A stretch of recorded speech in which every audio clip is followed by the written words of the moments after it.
Hello and welcome to Momo Arts TV, a fresh and informative look at key personalities who have made waves in their work. Artists, filmmakers, musicians, actors, CEOs, the ordinary mwananchi, and many more. We will also feature key spaces that are pockets of pride for our country, Kenya. These are but a taste of what you'll see on our show.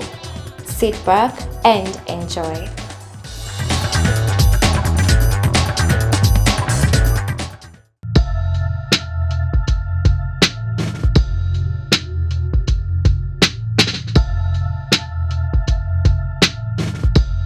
What's up, guys? So today I'm going to talk a bit about our most recent short film.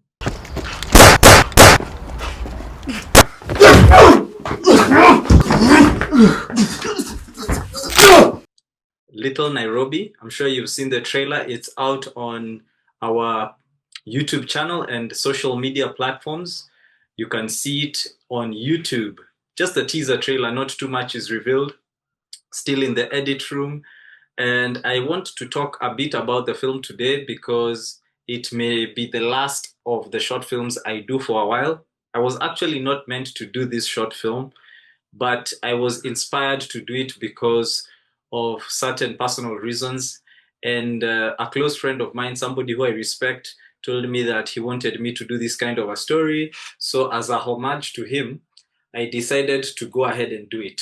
Another reason is we wanted to kind of assimilate the actors who took part in our previous monologue competitions into actual filmmaking. And if you see the roster, the cast, we have the main character, Mkundi Mwangi, is the person who won last year's monologue competition. And this is in harmony with our creative education program as well. So on one hand, you have the creative education program which we run, and on the other hand you have the film production which we do. So we are a film production company among other things, and we also do creative education. So the guys who come from our creative education are absorbed into the production of actual films. So Little Nairobi, what inspired it? I stopped watching new movies this year, and by new movies I mean basically close to, I would say maybe 90-95% of new content that we see on most mainstream platforms. And a major reason for this is a lot of the things I see on screen do not do justice to what I believe in. They do not do justice to things that are a net positive to society, things we grew up watching, strong father figures in the home, mothers who were selfless and took priority of their families.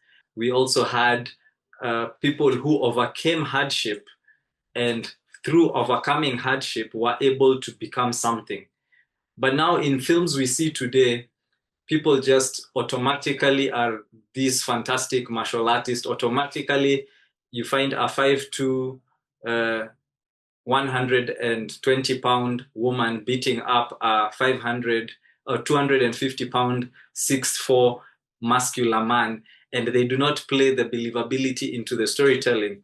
And those are the small things which made me move away from modern filmmaking, if you can call it that. When we used to watch things like Rocky, there were underdogs, people who were going through a hard time, but they believed in themselves. Not just believe, they put in the work, they went training, they did their best, and then they emerged on top through their effort. So you have the process of becoming, and it's a very realistic process. We don't see that in modern films. Anyway, that's why I decided to stop watching new movies, because 95, if not 99% of them are still not back to where filmmaking needs to be. I hope we can see a return of that soon. And I hope I play my part as well in my very small ways. And that's why Little Nairobi was made, because it brings back that old era of honest filmmaking, honest storytelling.